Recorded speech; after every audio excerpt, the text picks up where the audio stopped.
Praise the Lord, ஹல்லேலூயா. கிறிஸ்துவுக்குள் பிரியமானவர்களே, இந்த அருமையான காலை வேளையிலும் தேவ சமூகத்துக்கு வந்த உங்கள் ஒவ்வொருவரையும் இயேசுவின் நேற்று நாமத்தினாலே அன்பின் வாழ்த்துக்கள். இந்த நாளிலும் கொலோசியர் 2 அதிகாரம் 7வது வசனத்தை அடியேன் வாசிக்கிறேன். நீங்கள் போதிக்கப்பட்டபடியே விசுவாசத்தில் உறுதிப்பட்டு ஸ்தோத்திரத்தோடே அதிலே பெருகுவீர்களாக. ஆமேன், ஹல்லேலூயா. நாம எந்த விசுவாசத்தில் நாம பெருகுற வேண்டும் என்று வேதம் சொல்லுதுன்னா, அவருக்குள் நீங்க போதிக்கப்பட்டிருக்கிறீங்க. மேல் வசனம் இவ்விதமாய் சொல்லுகிறது, கர்த்தராகிய இயேசு கிறிஸ்துவை ஏற்றுக்கொண்டபடியே. நீங்க இயேசு கிறிஸ்துவை எப்படி ஏற்றுக்கொண்டீர்களோ அந்த விசுவாசத்தினுடைய வித்தை உங்களுக்கு போதித்திருக்கிறாங்க. அதுல நீங்க எப்படி இருக்கணும்னா, விசுவாசத்துல உறுதியோடு இருந்து நீங்கள் பெருக வேண்டும். ஹல்லேலூயா. கிறிஸ்து நமக்குள்ள பெருக்கத்தை விரும்புகிறார். ஆண்டவர் ஒவ்வொருவருடைய வாழ்க்கையிலையும் தலைமுறையாக பெருக்கத்தை விரும்புகிறார். விசுவாசத்துல நாம பெருக வேண்டும், நம்பிக்கையில பெருக வேண்டும், அன்பிலே பெருக வேண்டும், தேவனுடைய பிரசன்னத்துல பெருக வேண்டும், நம்முடைய ஆசீர்வாதத்துல பெருக வேண்டும். தேவனாகி கிறிஸ்து சொல்லுகிறார், நீங்கள் பெருக வேண்டும், ஸ்தோத்திரத்தோடே அதிலே நீங்கள் பெருக வேண்டும். ஹல்லேலூயா. ஆபிரகாமை அழைக்கும் போது கர்த்தர் பார்த்தார், எல்லாவற்றிலும் ஒரு பெருக்கம் வேண்டும் என்றுதான் வானத்து நட்சத்திரங்கள் எல்லாவற்றையும் மேற்கோள் காண்பித்து சொல்லுகிறார், நீங்கள் பெருக வேண்டும், நான் இவ்விதமாய் உங்களை ஆசீர்வதிப்பேன் என்று சொல்லுகிறார். அதே மாதிரி தான் ஆதி ஆகமத்தில் நம்ம வாசிக்கிறோம். முதலாவது காரியத்திலிருந்து ஆதாமை பார்த்து நீங்க பலுகி பெருக வேண்டும் என்று தேவனாகிய கர்த்தர் சொல்லுகிறார். தொடர்ந்து ஒவ்வொருவருடைய வாழ்க்கையிலும் கர்த்தர் ஒரு பெருக்கத்தை விரும்புகிறார். ஈசாக்கை ஆசீர்வதிக்கும் பொழுதே அவன் 100 மடங்கின் ஆசீர்வாதத்தின் பெருக்கத்தில் அவன் கடந்து போனான். தேவ பிள்ளைகளாகிய நீங்கள் இந்த காலை வேளையில ஒன்றை அறிந்து கொள்ள வேண்டும். கிறிஸ்துவுக்குள்ள நீங்கள் வேர் கொண்டீர்கள் என்றால், கிறிஸ்துவுக்குள்ள நிலைத்திருந்தீர்கள் என்றால், கிறிஸ்துவாகிய இயேசு கிறிஸ்துவுக்குள்ள என்ன போதிக்கப்பட்டதோ, உங்களுக்கு எந்த அளவு போதிக்கப்பட்டதோ அந்த அளவின்படியே நீங்கள் அதில் பெருகுவீர்களானால், அதிலே நீங்கள் உறுதியாக இருப்பீர்கள் என்றால், நிச்சயமாகவே கர்த்தர் உங்களை ஆசீர்வாதத்தை நடத்த வல்லவராயிருக்கிறார். ஹல்லேலூயா. ஆசீர்வாதம் நிஜம், உண்மை உள்ளது. நம்மை ஆசீர்வதிக்கவே ஆசீர்வதித்து நம்ம பெருக பண்ணுவேன் என்று வாக்கு தத்தங்கள் எல்லாம் கர்த்தர் கொடுத்திருக்கிறார். அப்ப தேவன் நமக்கு செய்யாம வேற யாருக்கும் செய்ய போறது இல்ல. நமக்கு தான் கர்த்தர் எல்லாவற்றையும் வைத்திருக்கிறார்.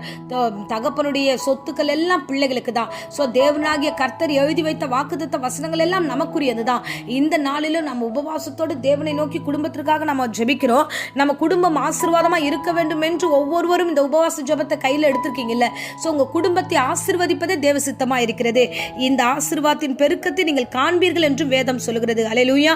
இந்த நேரத்தில் கூட அதுக்கு மேல் வசனத்தில் நான் வாசித்தது போல, கர்த்தராகிய இயேசு கிறிஸ்துவை ஏற்றுக்கொண்டபடியே, இந்த வார்த்தை ரொம்ப முக்கியமானது. பெருக்கம் வேண்டும் என்றால் நீங்கள் கிறிஸ்துவை ஏற்றுக்கொண்ட அந்த வேரானது ரொம்ப ஸ்ட்ராங்கா இருக்க வேண்டும் என்று தேவன் விரும்புகிறார்.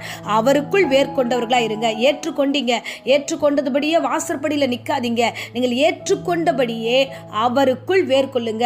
நான் கடவுளை ஏற்றுக்கொண்டேன், இவர்தான் என் ரட்சகர், இவர் மூலமா எனக்கு பெரிய ரட்சிப்பு உண்டு, என்னை பரலோகத்துக்கு கொண்டு போகிறவர், எனக்காக சிலுவை சுமந்தவர்.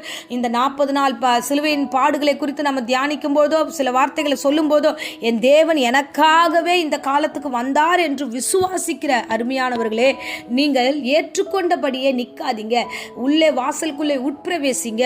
நீங்கள் உள்ளே வரும்போது வேர் கொண்டவர்களாக அவருக்குள்ளாய் நிலைத்திருக்கும் பொழுது நீங்கள் எப்படிப்பட்டவர்களாக இருப்பீங்கன்னா, பெருக்கத்தின் பிள்ளைகளாக இருப்பீர்கள். ஆமென், ஹல்லேலூயா. நான் பேசும்போதே ஒரு இமேஜினோட பாருங்க, ஒரு மரமானது அந்த வேறு எவ்வளவு ஸ்ட்ராங்கா கீழே படர்ந்து போய்கொண்டே இருக்கிறதோ, அந்த இடத்தினுடைய வளர்ச்சி பார்த்தோம்னா மிக அளவுல பெரிய மரமாய் கனியாய், அதுல பழங்களை ஆசீர்வாதமாய் அது தருகிறதை நாம் காண முடிகிறது. ஆமென். வேறு இல்லாத இடத்துல ஆசீர்வாதம் மேல இருக்காது. அப்ப நாம அடித்தளம் ரொம்ப அவசியமானது. இயேசுவை ஏற்றுக்கொண்டது மாத்திரம் அல்ல, அவருக்குள்ள வேர் கொண்டவர்களாய் இருக்க வேண்டும் என்று இன்றைக்கு காலை வேளையில கர்த்தர் சொல்லுகிறார். ஹல்லேலூயா.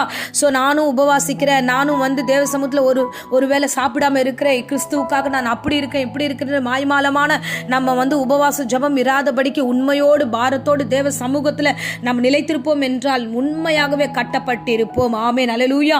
அன்பான தேவ ஜனமே, லௌகீக ஞானத்தினாலும் மாயமான தந்திரத்தினாலும் ஒருவரும் நீங்கள் வஞ்சிக்க கூடாதபடிக்கு நீங்கள் எச்சரிக்கையா இருங்க.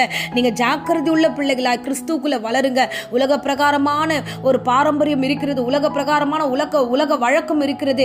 அதை நோக்கி நிறைய பேர் உபவாசத்தோடு காத்திருக்கிறார்கள். அந்த மாதிரியாக இராதபடிக்கு கிறிஸ்துவுக்குள்ள வேர்கொண்டு ஆசீர்வாதத்தை பெறும் வரைக்கும், நாம பெருகுகிற பிள்ளைகளாக அதை பெற்றுக்கொள்ளும் வரைக்கும் உபவாசத்தில் கட்டப்பட்ட பிள்ளைகளாக நாம் காணப்பட வேண்டும். ஆமென், ஹல்லேலூயா. அருமையானவர்களே, கிறிஸ்துவை ஏற்றுக்கொண்டீர்கள், வேர்கொள்ளுங்க, கட்டப்படுங்க. அந்த போதிக்கப்பட்ட அந்த போதனையின்படியே அவருக்குள்ள விசுவாச உறுதி கொண்டு, எப்படியாகிலும் என் கர்த்தர் இந்த நாட்களில் எனக்கு அதிசயத்தை செய்வார் செய்வார் என்ற விசுவாச உறுதியோடு கூட நீங்கள் பெருகுங்க. எல்லா காரியத்திலும் நீங்கள் பெருக்கத்தை காண்பீர்கள். கர்த்தர் நிச்சயமாக உங்களை ஆசீர்வதித்து பெருக பண்ணுவார். வேதாகமத்தில் சொல்லப்பட்ட எல்லா தேவ மனுஷர்களும் பெருகினார்கள், ஆசீர்வாதத்தை சுதந்திரித்துக் கொண்டார்கள். நாமும் பெருகுவோம், ஆசீர்வாதத்தை சுதந்திரித்துக் கொள்வோம். ஆமென். இப்பொழுதும் அடியேன் உங்களுக்காக ஜெபிக்கிறேன். அன்பு தெய்வமே, இந்த அருமையான தருணத்தில் கர்த்தாவே இயேசுவே நீர் பேசின இந்த வேத வசனத்துக்காக நன்றி செலுத்துகிறோம் ராஜா. அப்பா, நாங்கள் பெற்றுக்கொண்ட இந்த ரட்சிப்பை நாங்கள் விட்டு விடாதபடிக்கு அதில் வேர் கொண்டவர்களாக நானும் ஆண்டவரே இந்த பிரசங்கத்தை கேட்டுக்கொண்டிருக்க ஒவ்வொருவரும் ஆண்டவரே அதில் இசைவாய் கட்டப்பட்டு கர்த்தாவே உமக்குள்ள நிலைத்திருந்து ஆண்டவரே கர்த்தாவே விசுவாசத்தில் உறுதியாக இருந்து பெருக கிருபை தருவீராக. இதற்கு விரோதமாய் வந்து கொண்டிருக்கிற பிசாசனுடைய உலக மாயைகள், எல்லா உலக ஆசைகள், பாசங்கள், எல்லா விதமான உலக பிரகாரமான லௌகீக கிரியைகள் இயேசுவின் நாமத்தில் சபித்து கட்டுகிறேன். வைத்த உபவாசம் எதை நோக்கி வைத்தோமோ அதை நோக்கி சரியாய் முடிக்க கர்த்தர் எங்கள் ஒவ்வொருவருக்கும் கிருபை பாராட்டும். ஆண்டவரே இந்த பிரசங்கத்தை கேட்கிற குடும்பங்களை ஆசீர்வதிங்க. இந்த காலை வேளையில் எல்லா வீடுகளுக்கு மத்தியில் ஒரு பிரசன்னம் ஆண்டவரே அசைவாடட்டும். ஆண்டவரே கிறிஸ்துவே ஆகிய உம்மை பற்றிக்கொள்ள கிருபை தருவீராக. தொடர்ந்து ஆசீர்வதியும். இந்த காலை வேளையில் ஒவ்வொருவரையும் ஆசீர்வதித்து ஒப்புக் கொடுக்கிறேன். இந்த நாளிலும் கர்த்தாவே வியாதியோடு பலவீனத்தோடு யாராகிலும் இந்த பிரசங்கத்தை கேட்டுக்கொண்டிருந்தா வியாதி, பலவீனங்கள், சோர்வுகள், கால்வலிகள், தலைவலி, ஆண்டவரே வயிற்று வலி, எல்லா வலிகளும் இயேசு நாமத்தில் நீக்கி போடுங்க. பூரண சுகத்தையும் ஆரோக்கியத்தையும் அந்த வீட்டில் பரவப்பாய செய்யுங்க. ரத்தத்தை தெளித்து ஆசீர்வதித்து ஒப்புக் கொடுக்கிறேன். இயேசுவின் நேற்று நாமத்தில் ஜெபித்து ஆசீர்வதித்து ஒப்புக் கொடுக்கிறேன். ஜீவனுள்ள நல்ல பிதாவே, ஆமேன், ஆமேன். Praise the Lord. God bless you.